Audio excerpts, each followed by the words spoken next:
savez, lorsqu'on regarde cette vidéo, il y a une chose que j'aimerais qu'on comprenne, c'est que Jésus-Christ a été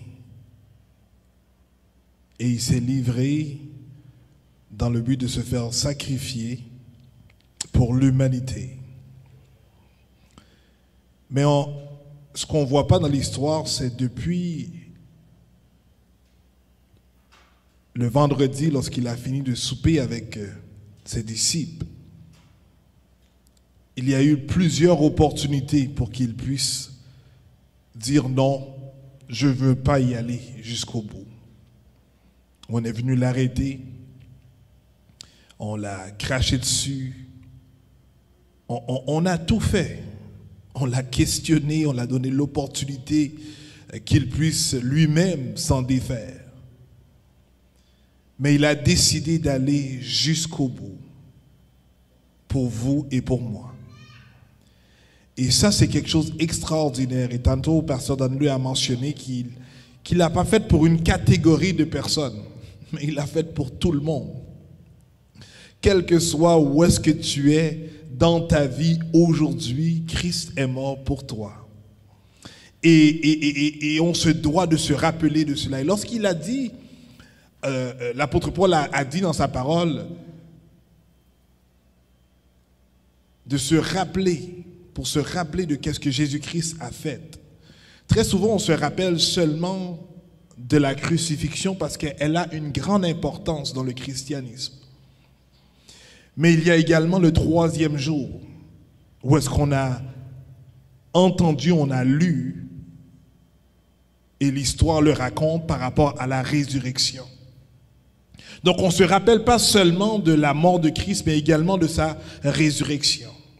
Et ça nous fait comprendre, je pense que ça avait été bien expliqué pour ceux et celles qui étaient là dans le vendredi passé, le vendredi saint, dans le service du soir, parce que beaucoup de choses se passaient le vendredi, mais tout le monde oubliait qu'il y avait également un lendemain et plus spécifiquement un dimanche à venir. Et c'est pour cela que j'aimerais vous faire comprendre que on vit des circonstances, on vit des moments difficiles, mais on oublie tout le temps qu'il y a un demain ou il y a un dimanche spécifique dans votre journée où est-ce que la résurrection peut être vitale, peut être vécue. Donc on voit dans l'histoire de Jésus-Christ, dans l'histoire de l'amour de Dieu pour l'humanité, on voit que Dieu nous raconte que même lui, il y a eu cet espoir, malgré il savait qu'il allait passer au travers ce moment douloureux. Mais à cause de l'amour qu'il a pour vous et pour moi, il a dit, je vais y aller quand même. Malgré qu'il sait que ça serait dur à supporter, mais il a dit, je vais y aller quand même. C'est pas que le peuple ne savait pas qu'est-ce qui se passait le vendredi saint. À l'époque, les Romains prenaient le temps de crucifier des gens le vendredi saint. Donc, ils savaient qu'est-ce que c'était de monter sur une croix et de se faire crucifier. Mais il a décidé d'aller quand même payer le prix pour vous et pour moi. Et aujourd'hui, il dit, quiconque décide de l'accepter comme sauveur et comme Seigneur de sa vie, il dit non seulement que tes péchés sont effacés, mais je te donne également la vie éternelle. Et cette vie éternelle vient se transcender en nous par, en fait, une guérison éternelle, par une délivrance éternelle, par un amour éternel, par une joie éternelle. Et des fois, on se pose la question, mais je ne suis pas tout le temps en joie, je ne suis pas toujours, en fait, joyeux, je ne suis pas toujours content, mais j'ai Christ en moi, je ne comprends pas, mais c'est parce que l'amour et la joie et la paix que Dieu donne n'est pas premièrement un sentiment ou une émotion, mais elle est un état d'âme qui fait en sorte que je suis en mesure d'aller retrouver la joie de l'esprit en dedans de moi qui va me permettre de pouvoir continuer sur le chemin difficile parce que je sais qu'il y a quelque chose à la fin ou au bout du tunnel. Et Jésus a été parce qu'il savait que le Père allait envoyer l'Esprit et que l'Esprit allait ressusciter Jésus d'entre les morts dans le but que nous puissions célébrer son nom et l'adorer comme le seul et vrai Dieu qui existe et qu'il a toujours existé.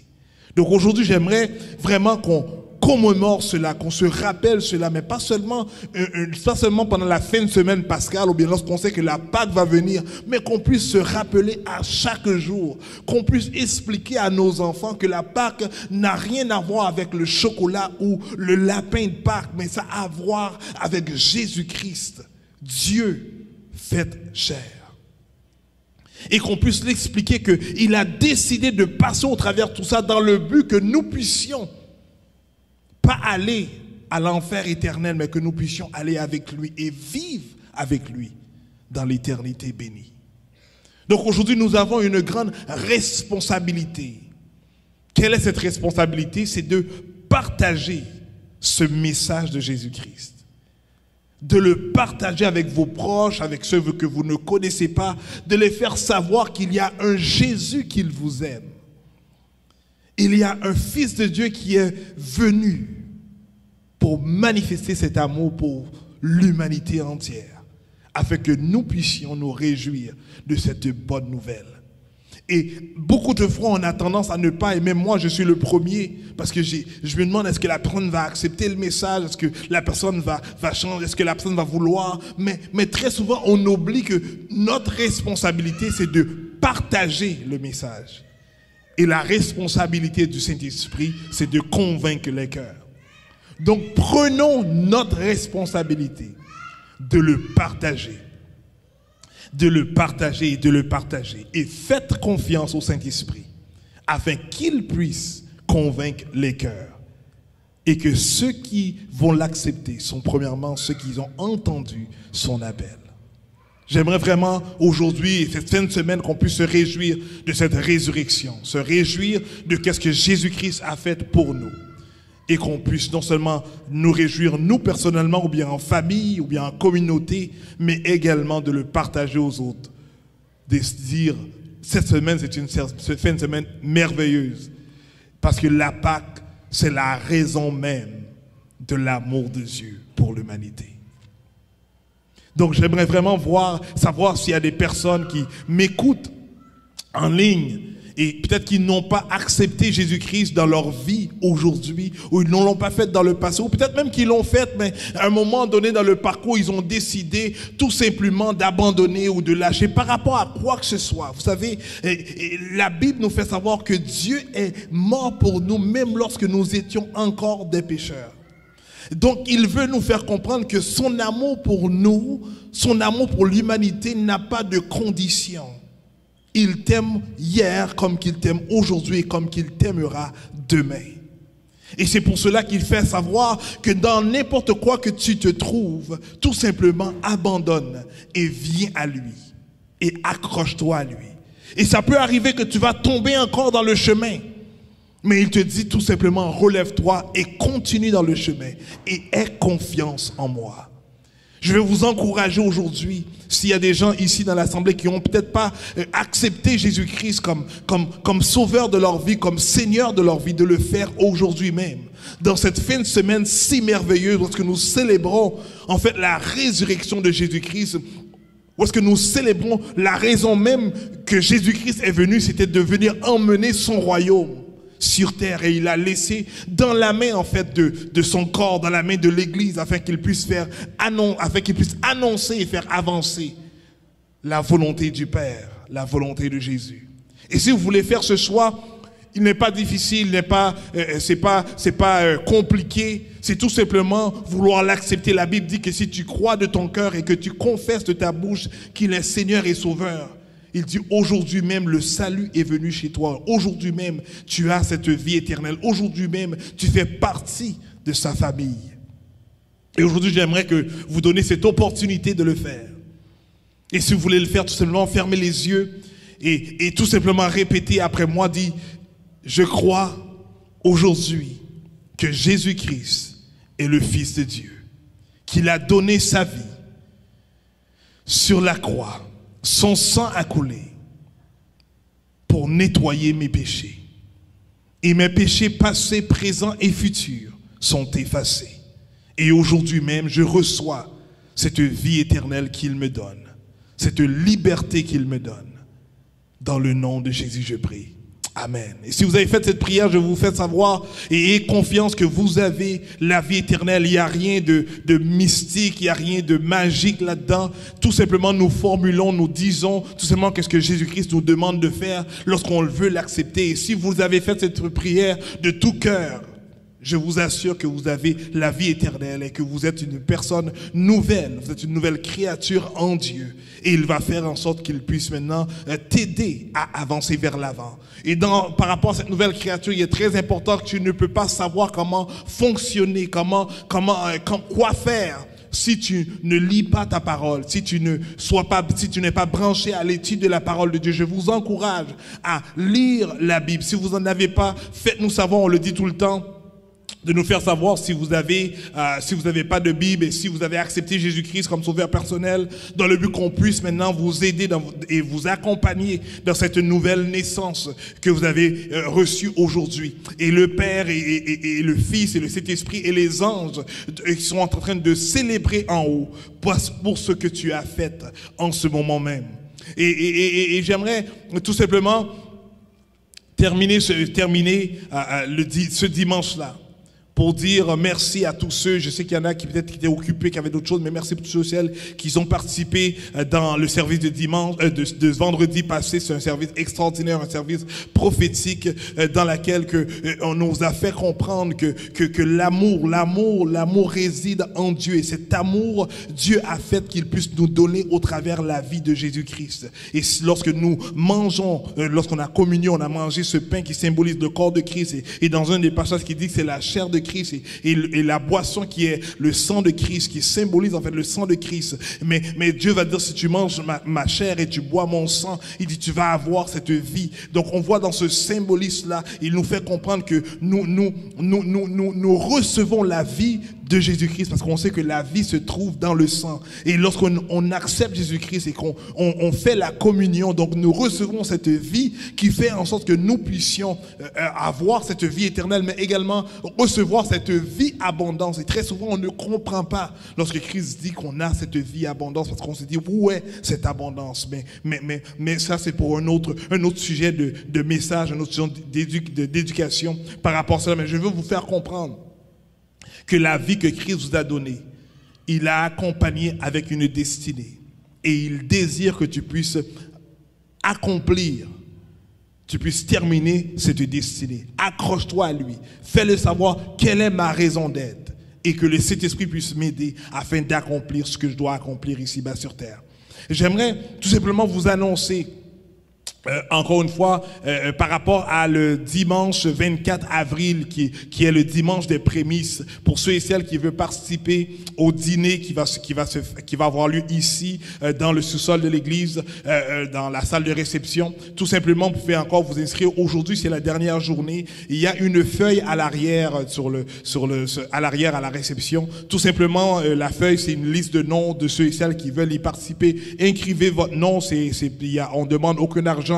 C'est gratuit, il va y avoir de la nourriture vraiment en abondance, mais on veut tout simplement savoir le nombre de personnes qui va y participer. Donc mettez votre nom, le nom d'enfant qui va vous accompagner. Et le dimanche, en fait, le 24 avril, tout de suite après le service des prémices, on va vous recevoir avec un dîner.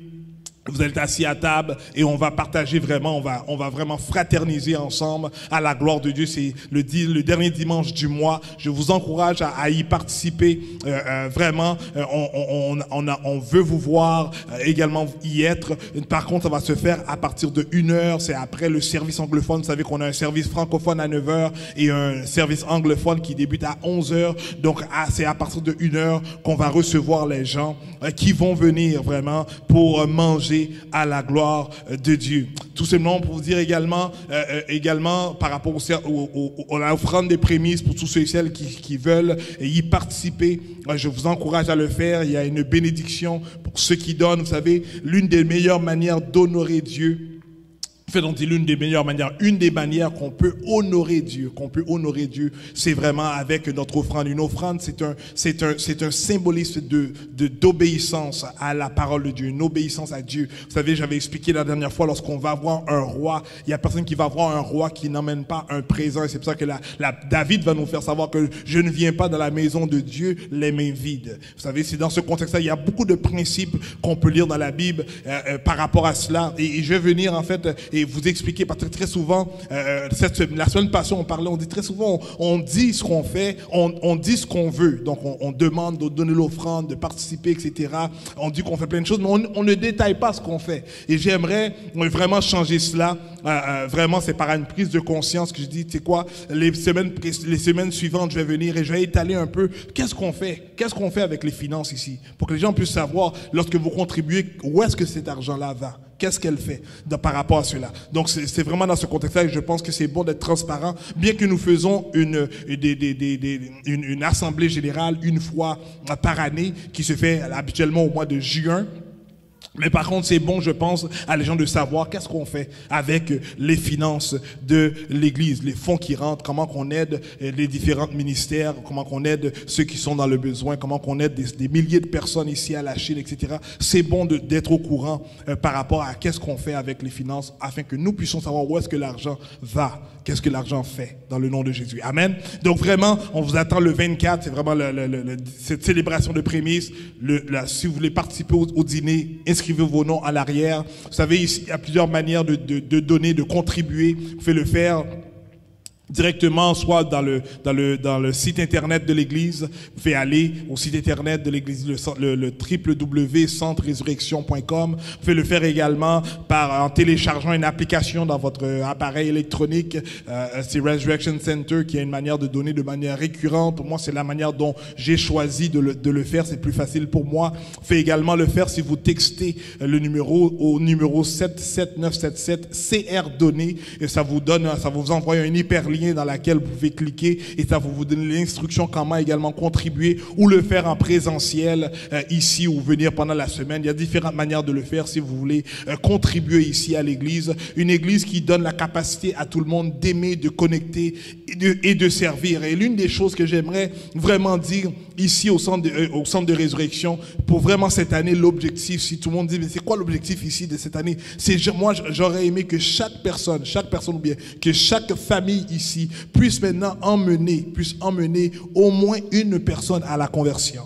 Au moins une personne, qu'on puisse dire, cette année, j'ai emmené quelqu'un à accepter le Seigneur dans sa vie. C'est vraiment mon désir aujourd'hui. C'est pour qu'on met beaucoup d'emphase sur l'évangélisation, sur le partage de l'évangile, sur le partage de la bonne nouvelle. Donc, je vous encourage à le faire. Il y a différentes manières de le faire. Je vous encourage à le faire également. On vous encourage, vous qui nous écoutez également, dans les réseaux sociaux qui habitez à Montréal, que vous n'avez pas une église dans laquelle vous adhérez, je vous invite de venir ici au centre de résurrection à la Chine. On est une église accueillante. On veut vous voir également en présentiel pour vraiment célébrer notre Seigneur et Sauveur Jésus-Christ ensemble à la gloire de Dieu. Il y a beaucoup de personnes, je sais, qui attendent encore un peu, mais comme je vous dis, je vous encourage à le faire.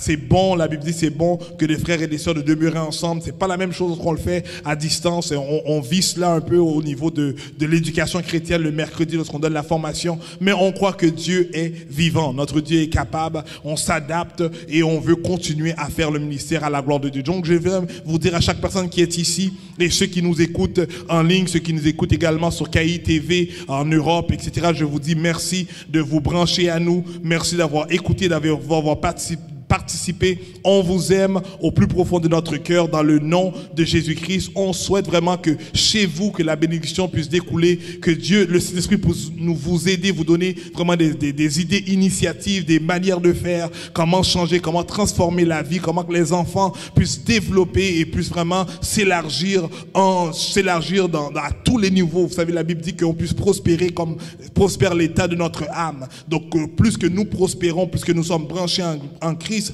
plus qu'on est en mesure de voir cette bénédiction découler même sur nos familles, sur nos enfants. Donc je vraiment déverse, je déclare la bénédiction sur vous dans le nom de Jésus, et que si vous êtes malade, que vous puissiez recevoir votre guérison dans le nom de Jésus. Je prie que vraiment que les portes de l'enfer puissent se briser, que les roches puissent se défaire dans le nom de Jésus, et que vous puissiez avoir des témoignages à raconter à des voisins, à des collègues de travail, à peut-être des camarades d'école, et de raconter comment que Jésus-Christ est encore réel dans votre vie, dans votre ville et dans votre maison, dans le nom de Jésus. Donc, partez avec la paix de Christ dans vos cœurs. Et d'ici là, on se voit la semaine prochaine, Dieu voulant.